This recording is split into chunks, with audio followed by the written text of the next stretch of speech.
Hello, everybody. It's Dean here, and I'm back for another episode of the podcast. And I have Richard Pakey from Lime Licensing Group. Richard, welcome to the podcast. Thanks for having me, Dean. Pleasure to see you. So, as people will know, I don't prep for these. We literally have a conversation. So, Richard has pretty much no idea what I'm going to say. And I think it makes for a more interesting conversation.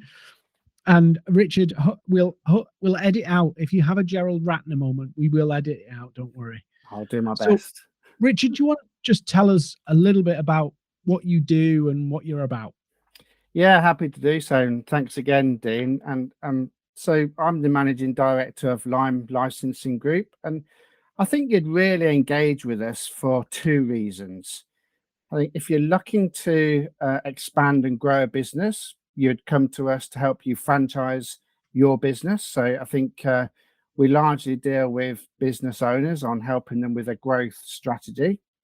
And then if you flip the coin a little bit, on the other side, when those businesses are franchised, we'll deal with individuals that are looking to buy a franchise and get into a business for the very first time, that actually they might not necessarily realize it's a franchise they're looking for, but they'll respond to some marketing, we'll pick it up, and we'll talk to them about having their own business via a franchise. Mm-hmm. So it's very two clear and distinct routes that we can help businesses and individuals with. So when somebody's looking at, scaling a business, obviously we come at it from two different sides in one sense. You come at it from how can we multiply this business and mobilize more people in this business, and I do it from a let's get you in front of more customers kind of thing. But the fundamental principle is the same. You're helping a business scale, just using a different model. Yeah. What are the telltale signs that a business can franchise? Yeah, I think it's a really good question, and I've been thinking about how best to answer questions like this, and I think lots of people do lots of things in different ways, don't they? But I think from our point of view, we say the best way to approach and to franchise a business is something that you can prove works. So if you like, the number one criteria for us is you have got to have proven it. You've got to have that business already running, already operational. You've got to know the ins and outs of that business, the highs and the lows. And I think from a standing start, that's the first thing we look at, because ultimately down the line, you've got to look somebody in the eye and say to them, or make them believe that you know everything there is to know about this business. And we personally believe that only comes from first-hand experience. So if you like, what we personally don't like to franchise are somebody's ideas. And I know people can be very ambitious about something they've spent loads of money on developing, and maybe R&D and other things, but we still say, first and foremost, prove it first. Mm-hmm. Okay, so I think that's probably the first thing we would look at. Is it already established? Is it proven? And really, it needs to be profitable. So mm-hmm. Businesses can be well run and not necessarily profitable, but I think for us, again, we've got to look somebody in the eye and say, you will make money out of buying this, because again, the founder's already done it in a different location and you're really replicating what's already working for them. So I think first and foremost, I think the two things we're looking for there, if we can tick both of those boxes for sure, then I think really we've got a fighting chance. Now, mm-hmm. I think there are other elements, but I think they would be the first couple of things that we would look at. And have you got because obviously we live in a digital age, and some people would say, and I'm just being devil's advocate, do you need a franchise in this day and age, given that you can go on the internet and build something from scratch yourself? Well, weirdly, I think, this is a really crucial point. And I think I personally believe, and I've written articles to say, you either buy a franchise or you don't. So you either buy a franchise or you start an independent business. And there are very clear differences that, a franchise really has taken a proven format and it's following that proven format. And to a degree, you won't really get the flexibility to try new things, because of course the franchisor, the owner mm-hmm. of the brand, wants you to follow what they've already proven does work. So I think some people want the reassurance that the things that they're going to be doing are the things that they know work well. And so, on one hand, if you're not uh, thinking that that's what you'd like to do, you definitely shouldn't be looking to buy a franchise. And I Mm. think, maybe independent businesses are right for some people. And I, I must admit, even sitting here now saying this might come across as a bit odd as a franchise consultant to say that for some people franchising isn't going to be right. But I've had the example over the last couple of days. I'm picking up on detail they're saying to me that actually they want flexibility, they want to try new things, and that's definitely not what franchising is about. So Mm. again, we can lean one way or the other depending on what it is that ultimately people want to do themselves. It's a bit like, McDonald's is one of the most famous franchises. Yeah, there's a set menu, there's a set style, there's a set format, and it works. And that's why people pay money to buy it, because it's a business in a box. I know it's not in a box. It comes on the back of a lorry at McDonald's, but Yeah, it does. Yeah. but it's a business in a box. So, the guesswork, the processes, the all of that kind of stuff, it makes sense if somebody wants their own business. But are franchises, because obviously, I think of franchises as, oh, you can buy a location. Are there any examples of franchises where it's not a location? Yeah, yeah. In fact, I think what you're really referring to is what we call a bricks and mortar franchise. So that McDonald's, I'm near to Cambridge, so that McDonald's in Cambridge is your franchise in a given location. You're operating from that premises. But that's just one type of franchise, and I think property franchises are by far one of the single biggest Mhm. franchises in the franchise world. But we're in an era now where people have got used to working from home, haven't they? Mhm. Working from maybe their laptop or on a phone, or maybe just meeting people. Going back to doing face-to-face meetings, which is highly welcome now. And there are franchises that are just like this. They're exactly that. They're working from home on your laptop. We can think about maybe some very simply car leasing. There's actually car leasing franchises.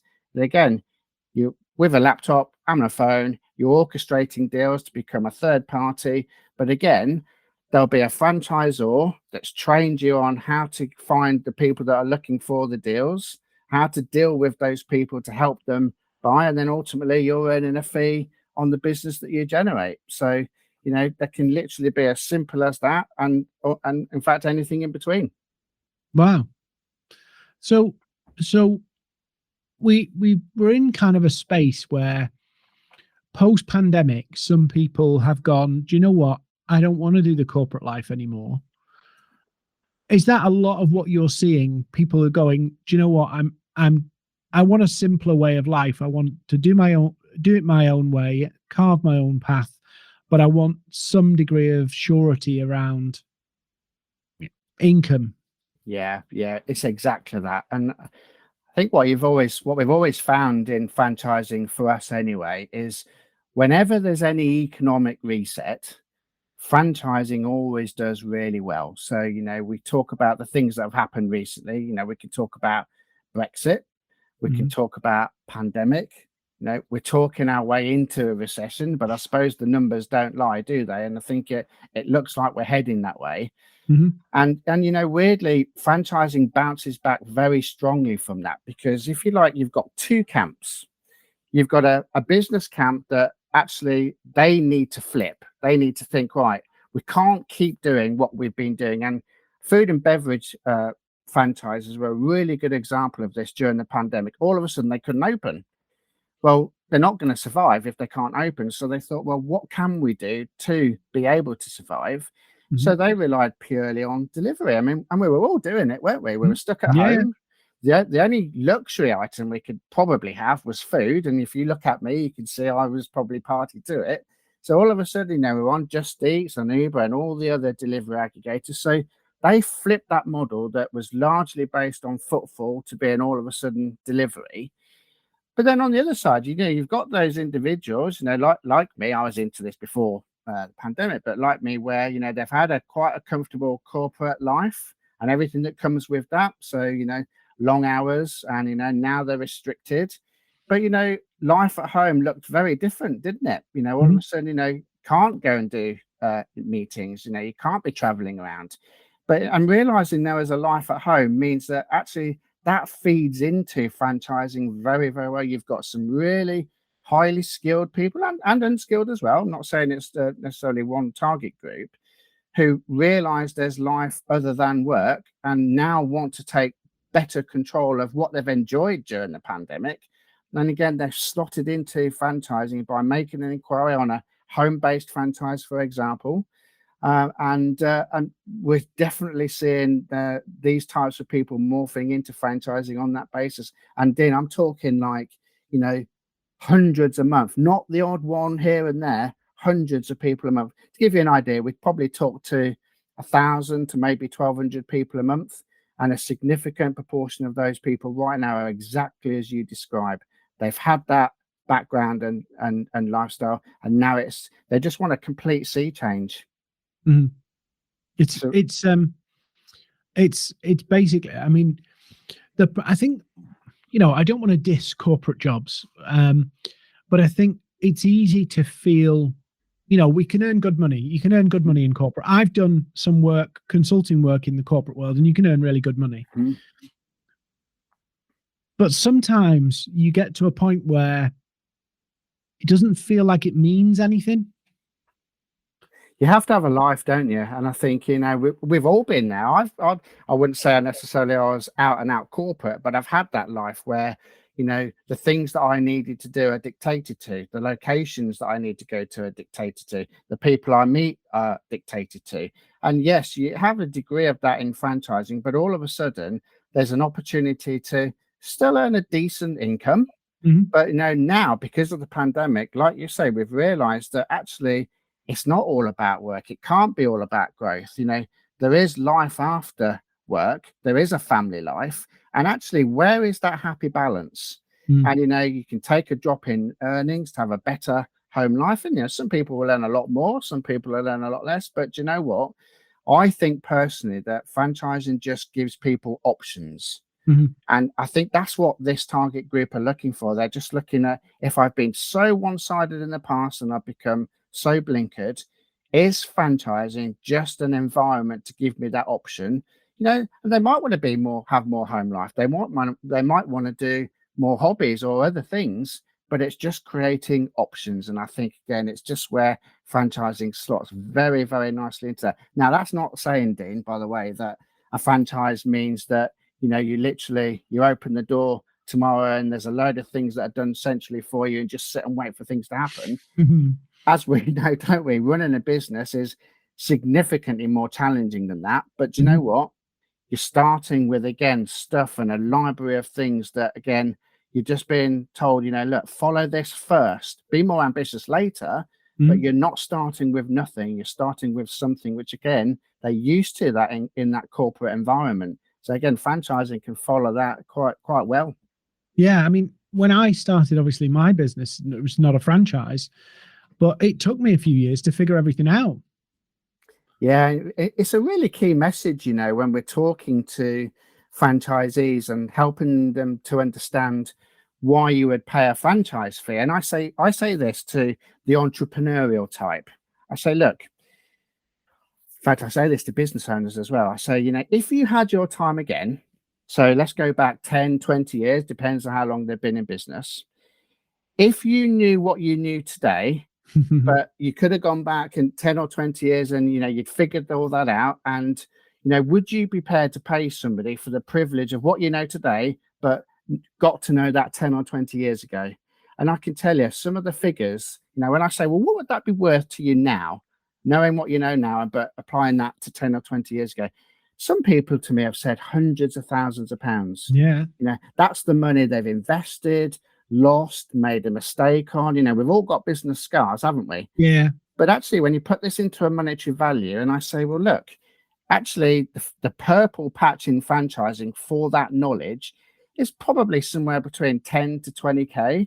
Mhm. So that's 10 to 20K of just finding out the good stuff Yeah. and forgetting all the bad stuff. Well, I know I'd pay 10 to 20K. I mean, I did it. I was a franchisee myself before I took over the reins and became the managing director of Lime Licensing Group. So I've been there myself. I know Mhm. exactly what I would do again and not do. Yeah. I mean, the one big kick that I had was um, when I did some big consultancy gigs, I dropped some of my social media channels. So I kept obviously LinkedIn and built LinkedIn, but I dropped some of the others, and I think I would have absolutely nailed. I would have been a multi-millionaire probably 3-4 years ago if I'd have held on to those channels, and I just didn't. And you kick yourself because you wish you could go back.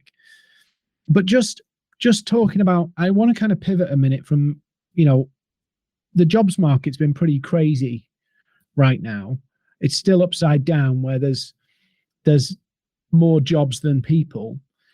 But without going doom and gloom, we're seeing like the the recession, the signs of a recession. What's your take on where the jobs world's going to go with a recession and all of that stuff? Do you think it's going to kind of come back to normal, or is it going to hold out the way it is? Well, I suppose I can only really give you first-hand experience of what the franchisors that I'm representing are saying to me. Because of course, the employment side isn't, we're not involved operationally. So, Mhm. we hear this, not third hand, but, it just so happens we do deal with a lot of food and beverage franchisors. So they've been massively impacted by Brexit, especially, Mhm. and by the talk of recession. And I think, for sure they're having to pay now proper rates, and of course there's minimum wage guarantees anyway, isn't there? But Mhm. that's always been there, but now it's at a heightened level. And I think, for me, when they can start to talk a story, and they can get onto people and forming an emotional attachment, and with other incentives that they can offer them, they don't seem to be struggling with recruitment. And I'll give you an example. The Irish market is very, very difficult. We've got one particular food and beverage franchisor, and he was constantly told you won't find staff in Ireland in food and beverage. And he put out a very simple advert, on a very popular employment site, and he had in excess of 200 applicants. Wow. When he was being told, it's a really challenging marketplace, and it is. And I think the reason he did that was because, it's a new, fairly fresh brand. And he told that story that actually, this is what we want to do in the market. This is who we want to attract and why.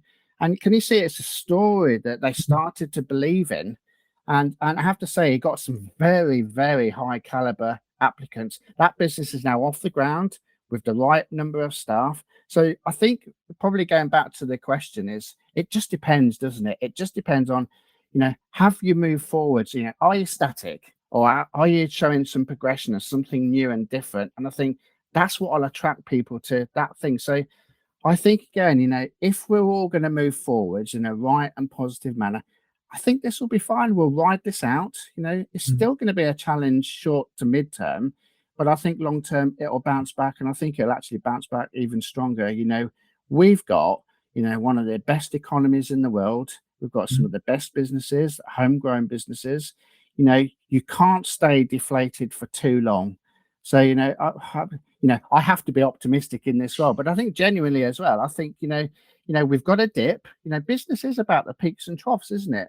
We're Mhm. just in this dip at the moment. I think we are talking ourselves into it, mind. Mhm. But I think personally, it's going to come back stronger than ever, and franchising will do as well. Well, I think I mean, the way I think about inflation, and this might seem a bit silly because everybody's a bit frightened about inflation, and it is painful right now. I filled up yesterday, and it was painful to see how little you got for your money. Yeah, Um, but one of the things is it's an adjustment, isn't it? yeah, It's they call it, clever people will call it a market correction. yeah, But effectively, if things all go up by 11%, next year they don't go up by 11% again, because if they stabilize, it's zero. We've adjusted. It's over. It's done with. Everything corrects itself. But what I think you're right. We are talking ourselves into a problem, because as soon as people get frightened, they stop spending, and that kind of works its way around. I think, Dean, I think we forget, because this is, if you like, it's a usual sort of 10-year cyclical event, isn't it? And I think we'd had so many years of it just being quite stable and static and low, that Mhm, we'd sort of got used to that being the norm. And I wasn't, I was too young to remember, when inflation was 13, 14, 15%. But of course, I've heard all about it from mhm, from colleagues. And we're not at an age where we can readily remember that and understand the impact of it. But things were historically low for so long that became the norm. mhm, Because actually, even where we are now, in the grand scheme of things, it's and I know this is a pressure for some people and it's significant, but we're not at the peaks of where this could or did go many years ago. So mhm. I think like you say, there has been an adjustment. I think it was probably long overdue, but again, I think businesses now just need to pivot and adapt to that. They know it's there, they know what that outcome's going to be. So we've got to flip some models and seriously look at other growth strategies and be clever at other things, which again is your bag, Dean. So I think sitting still does nothing for nobody, does it? No, but I think we do like to get into a predictable pattern, and when that predictable pattern changes, we don't like to change it.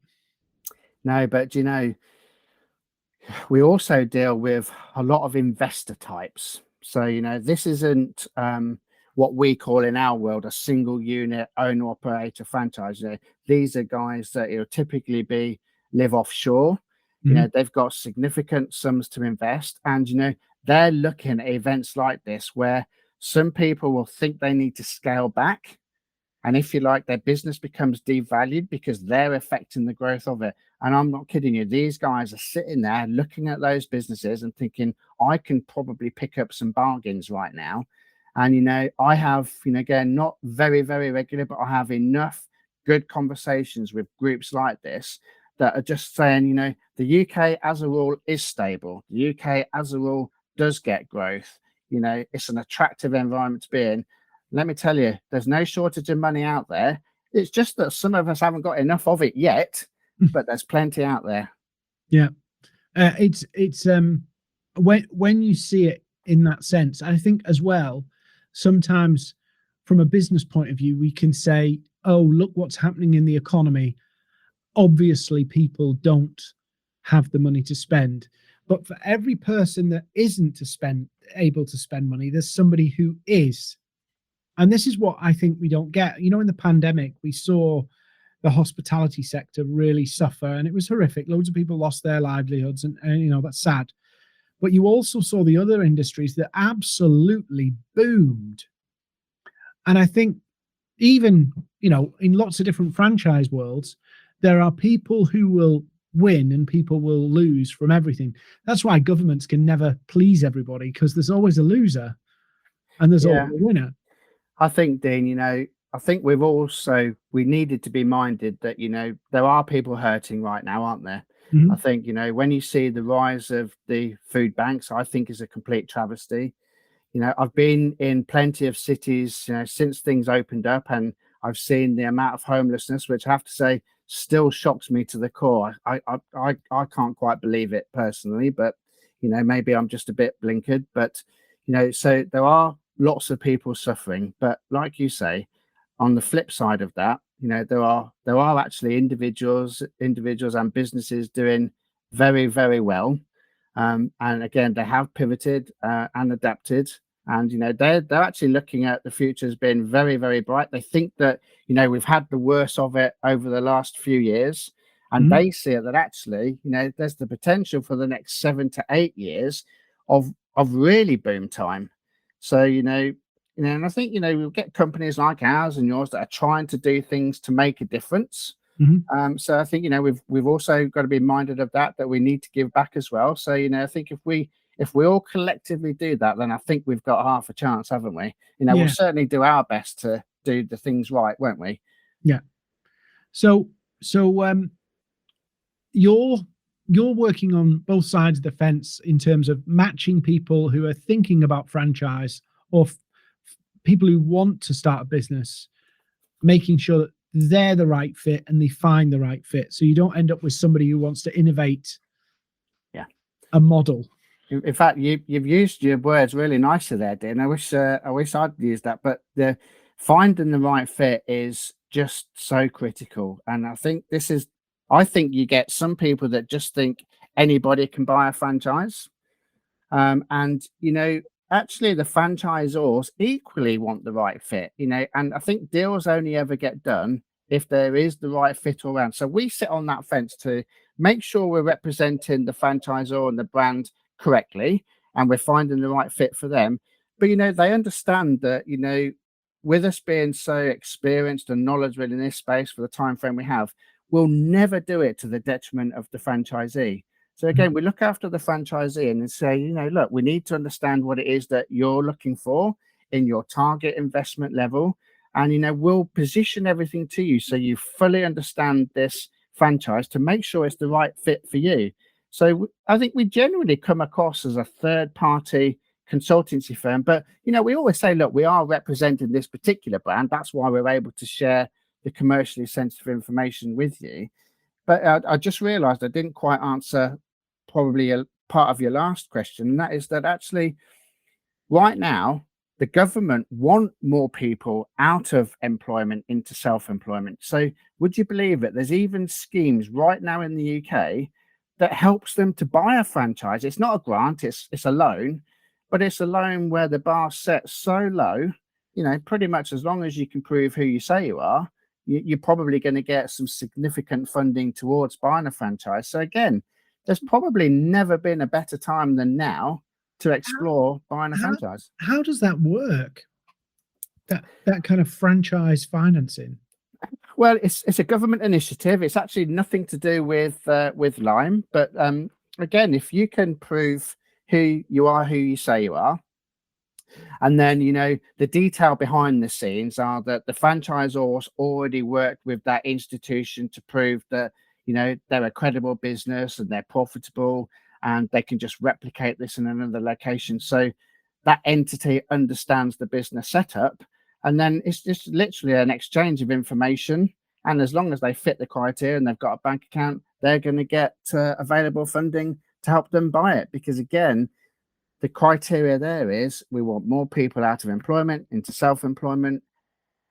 Funding's often one of the biggest barriers, if not the biggest barrier. So here's the facility to help you through that process. It's a very, very quick and easy process to go through. Wow. So, I mean, it seems like it's the win-win. Who would you say are the other than the innovators?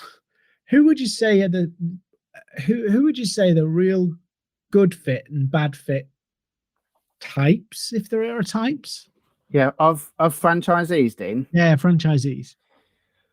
Well, I think we're quite unique in some respects because we get into a position where we're only ever dealing with people that have sort of already put their hands up. So, you know, we'll place some marketing on a particular brand and brands, and they have to have already seen that. So, you know, from our point of view, we know that these people have got an interest in franchising, full stop, and then by and large, they've got an interest in a particular brand or brands. So, if you like, we're sort of halfway there. But it is fair to say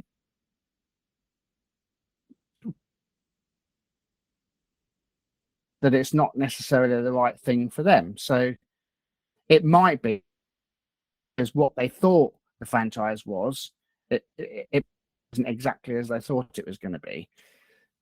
So I think the right fit is people that are already thinking about franchising, okay, or buying a franchise. I think the probably the worst fit is, you know, we're trying to shove franchising onto them. So, they'll often not know about franchising. They certainly won't understand it. They don't see a reason to invest upfront capital to buy a franchise, to buy a license. They don't see that it needs additional investment, because ultimately it's still their business. It's their own independent business that, they're just following a system to roll that out. So I think there's lots of elements there that have still got to stack up for everybody to make this viable and work all round. So, there's actually a much longer answer to probably what's quite a short question there. No, but you said something interesting there, Richard, about,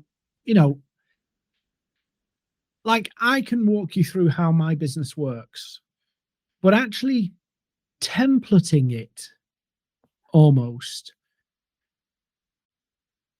that must take some work to figure that out. Like, I can tell you, you know what I mean? I'm thinking about it and going, yeah, I can tell you how everything works, but actually putting it into something else, somebody else, almost like, imagine I have to, take this business and start it again with brand new people. Yeah. There's a lot of kind of knowledge that's not written down, that is almost like it's there, but the spirit of it isn't there. Do you know what I mean? Yeah. And in fact, this is, again, one of the things that we talk about to franchisors, or at that stage, business owners. We'll often say, look, we don't know about your business. Only you know about your business. And our challenge is, how can we get the things out of their head that only they know? And like you say, some of those things that there isn't a crossover to putting that down on a piece of paper to help somebody understand it. But I say, look, your business. We're not ever pretending we know it. But what we do know is how you go about franchising a business. And it can be as little as there's 40 different elements to pull that information out. Now, one of those 40 is the operations side. Okay. Now operations, as we both know, that can run into thousands of pages if you let it. But again, you just mentioned a word there, spirit of it. And I think that's critical as well. And again, the right fit is understanding that actually there's some things that, you just can't learn from just reading about it. It doesn't exist. It's not a thing. But again, you work together as a partnership. So it's not a franchise or franchisee relationship. It is legally, but actually it's a partnership, and understanding that there are some elements that just need a bit more holding your hand on. And, this is where I think franchising, again, falls into its own, because the support structure of any business, but certainly in franchising, is critical. And some people just want that additional support to make sure they're doing the things right. And that sometimes means letting them doing it incorrectly, as long as it's not going to impact on the business. But you're absolutely right. There's some elements that are very difficult to, put into content. But, we need to as much as we can, because what we're trying to do is protect that franchise or business owner that, look, if, horrible thing to say, but if they went under a bus tomorrow, that business can still continue in lots of different locations. So, there is an element of, we do need to understand warts and all the nuts and bolts, to put this into some sort of system for other people to just read and replicate. So you see, just out of curiosity, I don't know whether you know this, and we'll kind of, what's the growth trajectory of franchising been? Because some people might see it as, the McDonald's things, and then other people might see it as little solopreneur, like Avon things, which is not really franchising. Or would you categorize the kind of Avon world as franchising or not? Well, I suppose if you were to sum up franchising, I mean, I don't use technical jargon because people don't understand technical jargon. But, franchising, as in its simplest form, it's this.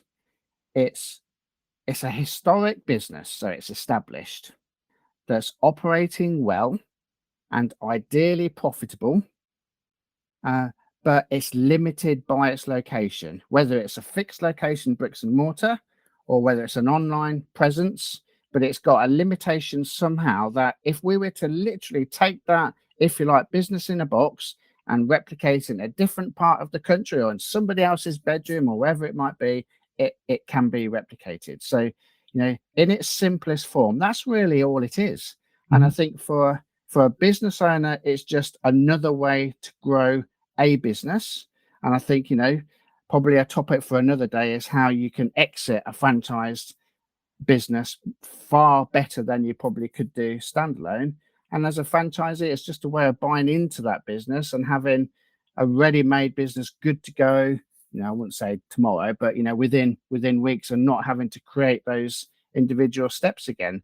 So in Mm. its simplest form, that's as simple as it gets. So it's whatever businesses can fit into that.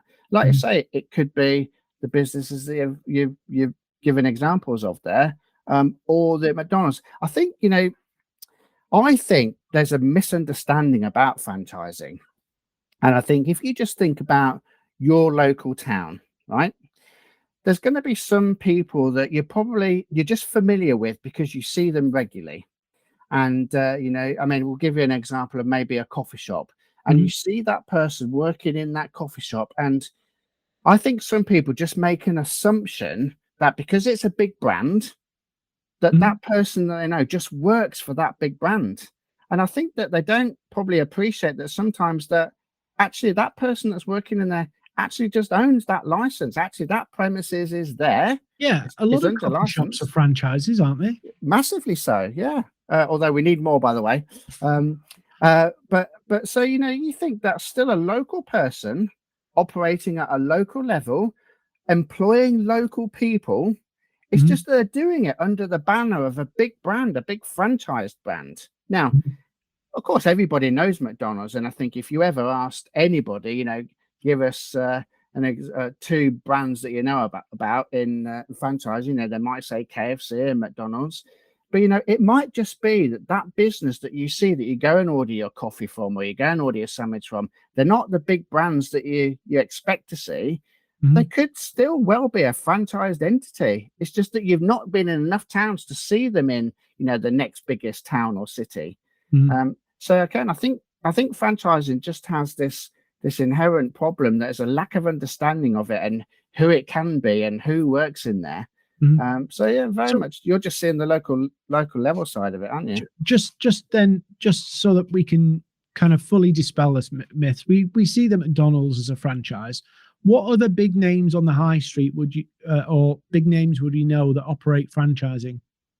As in the big brands that everybody Yeah, yeah, the would main understand. names that we know, like Well, the biggest are Subways by far. Subway's franchise. Not all of it. They've got their own stores and sub Yeah, but franchises as well.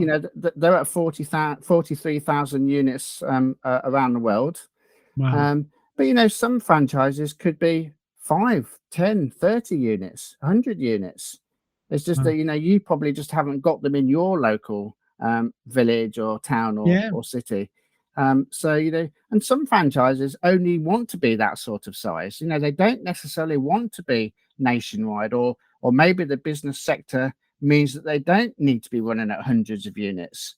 So again, as long as they fit that criteria that they're an established business, they're profitable, and they just need to pick that up in another location. That location might be countrywide. You Mhm. might have literally one person that's running the UK side, and Yeah. then, it's only big enough for it to be a countrywide franchise. So, your next stop would be France or Spain or Italy or Australia, wherever it might be. Yeah. It's funny actually, now that you mention it, I know that there's a shop down here in Plymouth and Cornwall. They sell Cornish made produce, and actually they're franchises. There's about 13 or 14 of them. Yeah. And I've just realized, yeah, they're all franchises because you see, like, every so often you'll see store opportunities in some of the windows, not all of them. Yeah. And it's like, oh, and then you suddenly realize, oh, the problem is there's small businesses hiding behind a big brand. Or what you'll get often is as well, you'll get companies like that if you like, they have a corporate structure. So, they might have opened up 10 sites in different locations, and and they'll come to me and they'll say, look, we've got 10 company owned sites. Do you think we could franchise? And I sit there thinking, oh my word, I can't believe you're even asking me that question, because you've just proven you can take that model, roll it out to a different county or village or town or city. That's exactly what a franchise is. It's just that actually they've grown probably internally, with using company funds, and Mhm. they've not trodden the franchising path. But what's quite exciting for them is they can continue doing that corporate growth. If there's certain locations, like you mentioned, maybe in the south, they just want to have more locations close to them. They can continue with the company growth. But Yeah. actually, they might decide, actually, we see Manchester or Liverpool as another way to grow. And it might just be too far apart for them to have a company owned site. Mhm. So that's exactly the reason why they would franchise. I was thinking as well. I mean, I might be making sweeping judgments here, so feel free to kind of avoid the question. Um, Right. Oh, well. but do you think the other thing is, from a business's point of view, if they've got somebody who's invested in the success of that location, like if you put a manager in, I'm not criticizing employees, so but if you've got somebody whose livelihood is built off the success of that store, and they know they're responsible, that's their baby, they're going to fight to make it successful. Yeah. Do you know, it's really important. You want invested people. I think a common question is, why should I be paying an initial fee and why should I be paying ongoing fees? And, it's partly deliberate. It's often actually the cost that the franchisor incurs to onboard you as a franchisee. So, they don't want your initial fee, but they've got to put something in place to say, we need to make sure this person's really serious. And to do that, whether we like it or not, they've got to hurt you in your pocket. Mm, They've got to hit you in your pocket. So, you've got an attachment monetary wise. Now, they want you to make an emotional attachment as well. And it's actually the combination of that two that they know, they're giving you all the reasons to get out of bed and, and make that business work and go that extra mile. And again, it's all those things that they're looking for. It's not orchestrated to do anything other than make sure you're absolutely the right fit. And we keep talking about the right fit, don't mm. we? So, Yeah. again, these are the barriers they put in place. I've got examples in the past of where I've seen some brands launch out low fee or zero fee, but can you see how they've not hurt that person? They've made it too easy to get into. And the problem is, too easy to get in means it's probably too easy to get out. Mhm. And you're right, they're not fully invested. And it's a big mistake that franchisors make. Cover your costs, make sure it's the right fit, make sure everybody wins out of it.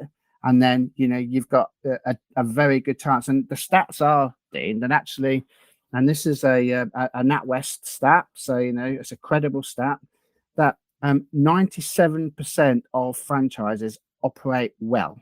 And the definition of that is, it's not quite clarified, but you compare that to standalone businesses and the failure rate of Mm. standalone businesses, and nothing can get anywhere near what franchising can do. So, again, it's another significant reason to look into franchising. But again, not saying it's for everybody. I'm never saying that. No, because if you want the entrepreneurial journey, that kind of adventure of finding and creating something yourself, a franchise could be like a job for you. Yeah. But likewise, if you've come from that corporate world and you go, do you know what? I like the structure. I like the fact that I'm not having to reinvent the wheel, but I can fit into something that gives me my time back, but also gives me a good living. It's a no-brainer.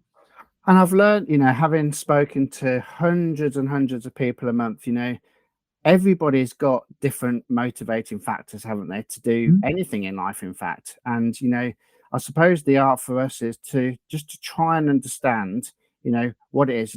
Sometimes it is monetary value, sometimes it is lifestyle, there's lots of other things. And I mhm, think, finding the right fit, we have to sit down with them and say, look, we're here to help you.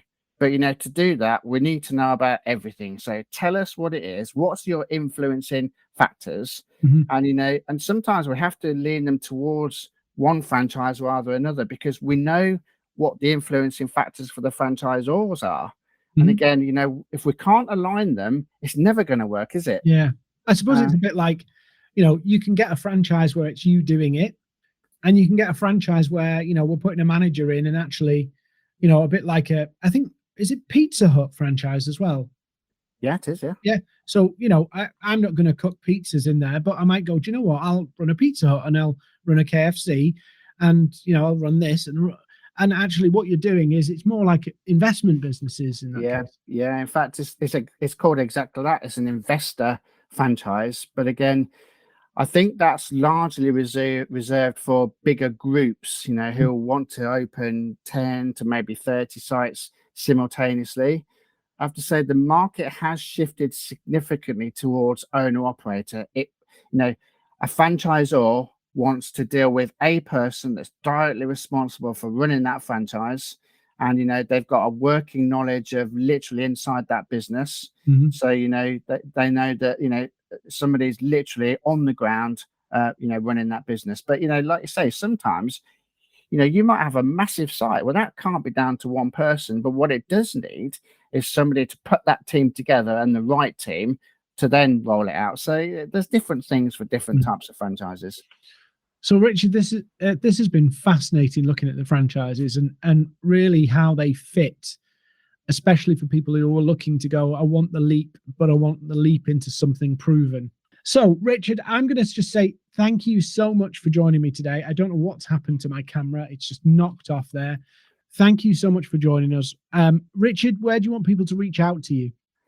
At any point, you can find me. I've got a fairly unique name, so reach out to me on LinkedIn, or reach out to you, Dean, and I'm sure you'd be happy to forward my details. Or my email address is richard@limelicensinggroup.co.uk.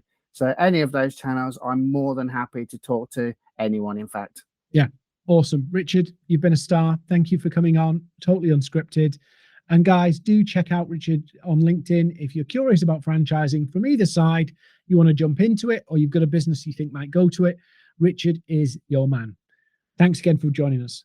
Thanks very much, Dean.